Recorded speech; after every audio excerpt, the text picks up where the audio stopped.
Hey, it's JC and welcome to Small Brick City. In this video, we're going to explore 3 ways to make your Lego city even more awesome. Like me, I'm sure you've all watched countless hours of videos of various Lego cities. Some are great, some not so great. It is very obvious when cities are great. It is also very obvious when cities aren't so great. But some cities just seem average. And it's hard to pinpoint exactly what makes them so average. Well, in this video, I'm going to highlight 3 things which I think will help you identify what makes a Lego city awesome. Some people might think that size is the main thing that makes a Lego city great. Well, I beg to differ. Size is important and can be a factor, but it's not always the reason why Lego city is great, because I've seen tons of really large Lego cities which just seem very average or aren't impressive at all. I'm going to use a small city block to share with you my 3 ideas and to show that size doesn't always matter. So the 3 things that can make your Lego city awesome are the concept, logic, and details. It can be a regular town or city, or a city set within a superhero universe. However, the best cities are the ones that people can relate to the easiest. That is why most people can relate to a regular city or town.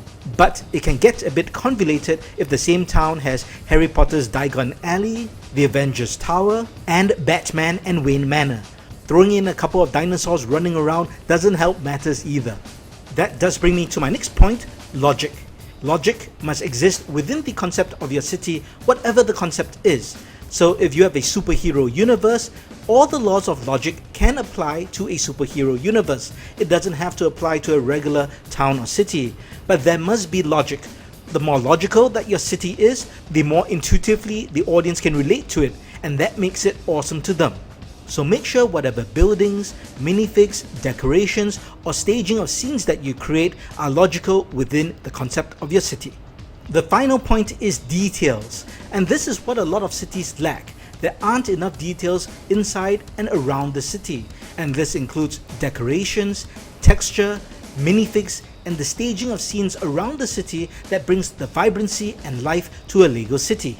My personal ratio is 10 minifigs to every 32 by 32 stud base plate. This I feel gives a city life and vibrancy that a real city should have. And it is also important for the minifigs to be doing something, to be engaged in activity, whether it is everyday activity or something interesting that will make you chuckle. You will be amazed how details can make an average city great and a great city awesome. In this city block example that I've given, it is a small block, but it consists of 6 buildings. These come from my small brick town project, but really the size is irrelevant. The concept is that of a city block, so there are many different buildings and stores and businesses within this city block. It is also logical to have all the different scenes that you see laid out around the city. Some are mundane activities, but some are more interesting. When you're setting scenes around the city, don't just think about street level, but think of the different levels of your buildings as well as the roof. There are many scenarios and scenes that you can stage on the roof, whether it is a plumber repairing a burst pipe, or a thief who is breaking into a building. And don't forget behind buildings or in between buildings. In this alley, I've staged a simple scene where a cat lady is followed by almost half a dozen cats, obviously after her fish. I hope you enjoyed this video and has given ideas on how to make your city more awesome. Remember, concept, logic, and details. You really just need these 3 things to up the game of your Lego city. Now, it is impossible for me to share all my ideas and design philosophy in this 4-minute video, but if you're interested in this approach, you might want to check out my book, Bricks for Small Places. It is available in ebook format as well as a printable format, and you can get it from smallbrickcity.com. As usual, please like this video and subscribe to the channel. In my next video, I'm going to share with you a very interesting mock, so stay tuned.